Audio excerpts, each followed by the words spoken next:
Et le meilleur contributeur de ces 2 dernières semaines est...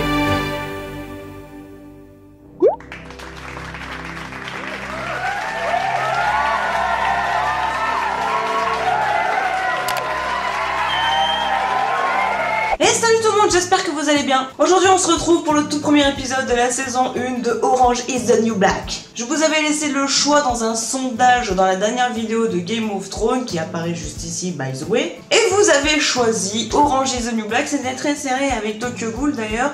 Je me demande si la prochaine série sera pas directement ça. Bref, trêve de bavardage, c'est parti.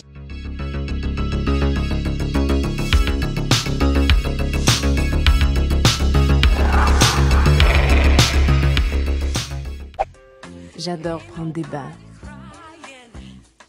J'adore prendre des douches. Allô? On est dans Game of Thrones ou comment ça se passe? Orange is the New Black commence donc sur le pseudo-personnage principal de la série. Oui, je dis pseudo parce qu'à mon goût, il y a des saisons où on ne la voit pas tant que ça. Genre la toute dernière saison en date. Et elle s'appelle Piper Chapman. Pipé? Ouais, voilà si tu veux. Elle vivait une vie normale et paisible avec son petit ami Larry, qui l'avait d'ailleurs demandé en mariage, jusqu'à ce qu'elle finisse en tôle pour une raison que l'on découvrira plus tard. Promis, j'ai rien fait.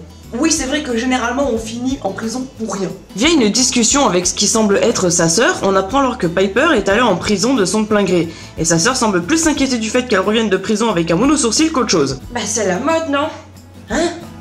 Dans quel pays? Bah figure-toi que certaines femmes décident de ne plus se raser nulle part et elles se font même des colorations. Ok... Attends, Quoi? Je dois faire pipi. Quoi? En tout cas, je crois que c'est la vidéo des tue l'amour. Tu pleures? Chut. Tais-toi et baisse-moi. Piper. Il faut vraiment expliquer à la madame, hein, vraiment que ça ne donne pas envie de baiser à qui que ce soit. À moins que tu sois un violeur et que tu kiffes voir ta victime pleurer. Mais t'es horrible, casse-toi! Va prendre l'air, ça te fera du bien. Bref, après avoir passé une dernière soirée avec sa famille et marqué le coup avec son petit ami qu'elle ne va pas pouvoir toucher pendant 1 an, voilà qu'elle se rend elle-même à la prison de Litchfield et qu'on a le droit à un petit flashback où elle explique à sa famille ce pourquoi elle se rend. Tu étais lesbienne? À l'époque. Y a que ça qui vous chagrine? Vraiment? T'es encore lesbienne? Non, je suis plus lesbienne. Mais what the fuck, c'est quoi cette famille? Elle vient de leur apprendre qu'elle a transporté de l'argent sale pour quelqu'un, et tout ce qui les intéresse de savoir, c'est de savoir si elle est toujours homosexuelle. Bon, après avoir fait ses adieux à son chéri, la voilà partie pour... Accroupis-toi. Écarte tes fesses et tous. Alors, lève la tête, fixe l'objectif. Ah, saloperie. Hé, le nouveau! C'est quoi ton nom? Bennett? Bennett, ce truc ne fonctionne pas encore. Tu l'as allumé? Oui bonjour, je vous appelle parce que j'ai un problème avec ma box internet. Alors, avez-vous vérifié que celle-ci est bien branchée et allumée? Ah ben non, j'ai oublié. Merci, c'était vraiment ça le problème. Il y a un fil juste là. Vous croyez pas qu'il faut le brancher à quelque chose? Ah, d'accord. Bien. Bref, après avoir tapé la pause pour la photo de classe, la voilà qui passe par le bureau de ce qu'on pourrait appeler le chef de la prison. Il est le chef, mais au-dessus de lui, il y a le directeur. Et il s'avère être très gentil avec elle, et même très gentil en général, comparé au gardien qu'elle a déjà croisé, et va même lui donner des conseils de survie. Déjà, ne pas se faire d'amis. Apparemment, on survit mieux en prison tout seul. Ça, j'y crois moyen. Bah ouais, quand un groupe de latinas te fonce dessus sous la douche pour venir te tabasser, t'es bien content d'avoir un gang à tes côtés pour te défendre ou te venger. Non? Deuxième conseil, s'éloigner des lesbiennes. Apparemment, elles mettent qui elles veulent dans leur plumard. La voilà donc partie pour commencer son séjour dans la prison de Litchfield, après un petit tour du propriétaire. Quand est-ce qu'on aura des uniformes comme tout le monde? Je sais pas, peut-être bien demain en matinée. Vous descendez, vous parlez à la dame. Elle est folle! Ah, apparemment c'est comme ça qu'on dit bonjour ici? Et une copine à toi? Non, c'est ma mère. Ceci explique cela. Forcément, elle vient d'arriver, alors elle est un peu paumée, mais c'est à la limite du détestable. On est obligé de lui dire quoi faire lors des comptages, lui expliquer qu'elle doit dormir au-dessus de son lit et pas dedans, et même avec qui elle doit ou pas manger. Ah ouais, c'est carré chez eux. Mange pas le pudding. Et apparemment, faut pas manger le pudding non plus.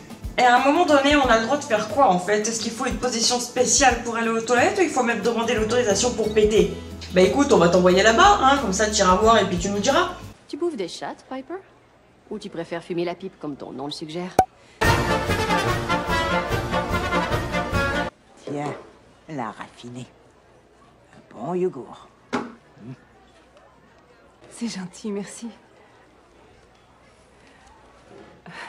La bouffe ici est dégueulasse.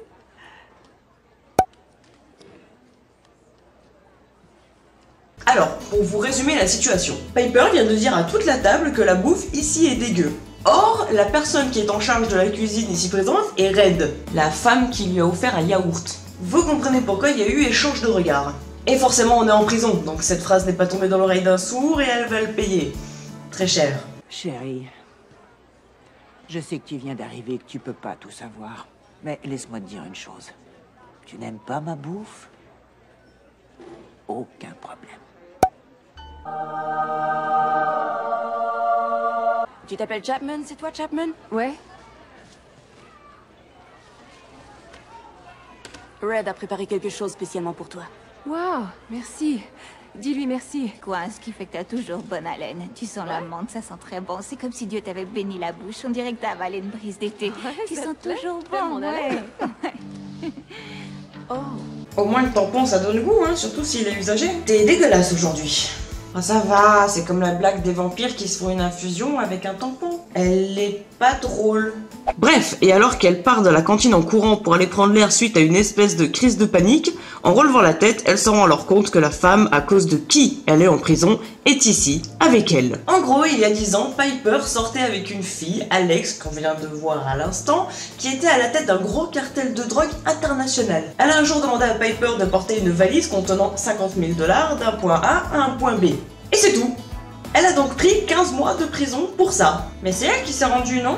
Pas tout à fait. En fait, Alex s'est fait choper et au tribunal a balancé le nom de toutes les personnes qui ont travaillé avec elle, de loin ou de près, dont Piper.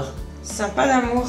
Piper a plaidé coupable, et là voilà. Vous savez ce que c'est, hein, la réduction de peine qu'on vous offre si vous balancez des noms.